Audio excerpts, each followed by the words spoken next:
काल देशभरात 77वा प्रजासत्ताक दिन उत्साहामध्ये साजरा करण्यात आला। मात्र यावेळी नाशिकमध्ये ध्वजवंदनानंतर मंत्री गिरीश महाजन यांनी केलेल्या भाषणामुळे नवीन वाद पेटलाय।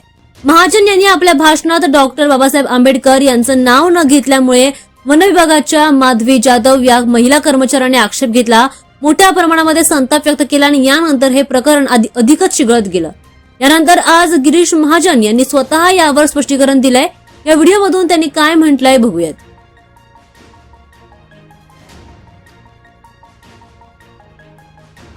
यांच्या जयंतीमध्ये मी जेवढा पुढाकार घेतो तेवढं मी म्हणजे मला कोणाला कमी दाखवायचं नाही, पण महाराष्ट्रामध्ये मी सांगेल नेते येतात, हार घालतात, चाले जातात, करतात, हे कामच आमचं आहे। पण मी सर्वसामान्य कार्यकर्त्यांसारखा मिरवणुकीमध्ये शेवटपर्यंत हजर राहतो। तुम्ही माझ्या मतदारसंघात येऊन विचारा, म्हणजे मी असं म्हणत नाही, विचारा।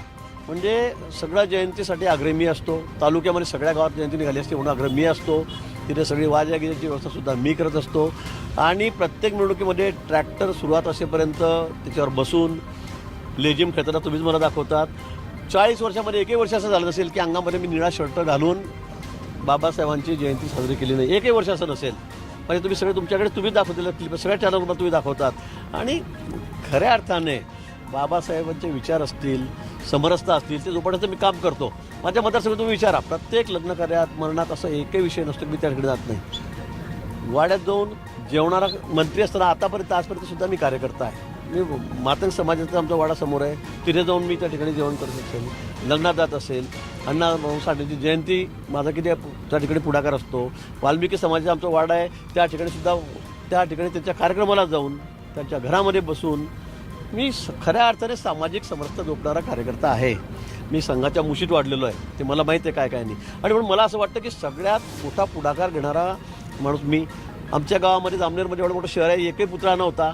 गेल्या वर्षी छत्रपती शिवाजी महाराज आणि बाबासाहेबांचा पुतळा जिल्ह्यात 2-3 जिल्ह्यात नसेल एवढा मोठा भव्यदिव्य पुतळा मी त्या ठिकाणी उभा केला, त्याचं स्मारक त्या ठिकाणी उभं केलं। सगळे लोक किती आनंदित आहेत। मिरवणुकीमध्ये अशी एकही मिरवणूक नसते की त्या मिरवणुकीमध्ये मी नसेल, कधीच नसते, तुम्ही विचारा।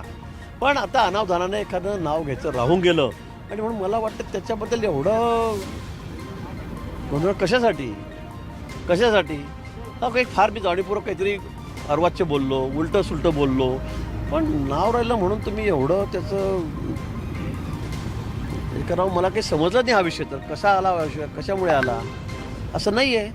आता आज प्रजासत्ताक दिन होता, ठीक आहे, मी म्हटलं भारत माता की जय, वंदे मातरम, छत्रपती शिवाजी महाराज की जय, 3 गुण असल्या। बाबासाहेबांचं समजा अनावधानाने माझं नाव राहून गेलं, त्याबद्दल मी तात्काळ दिलगिरी व्यक्त केली। म्हटलं नाही, त्या भगिनींच्या भावना दुखावल्या असतील, मी दिलगिरी व्यक्त करतो, पण मी खरंच सामाजिक समरसता जोपणारा माणूस आहे। बाबासाहेबांचा अनुयायी सुद्धा म्हणजे एकार्थी मी आहे, त्यांचे विचार जोपासणारा आहे। मला वाटतं यावर विषय थांबायला पाहिजे होता, पण ॲट्रॉसिटी गुन्हा दाखल करा असं आपल्याला नाही म्हणतात। उलट त्यामुळे तुम्ही समाजामध्ये असं काही एक विषय पसरू नका, माझं असं म्हणणं आहे। तुम्ही कोणालाही विचारा, जळगाव जिल्ह्यामध्ये भुसावळला मी किती कोटी रुपये दिले विचारा, कोणी देत नव्हतं आतापर्यंत। मी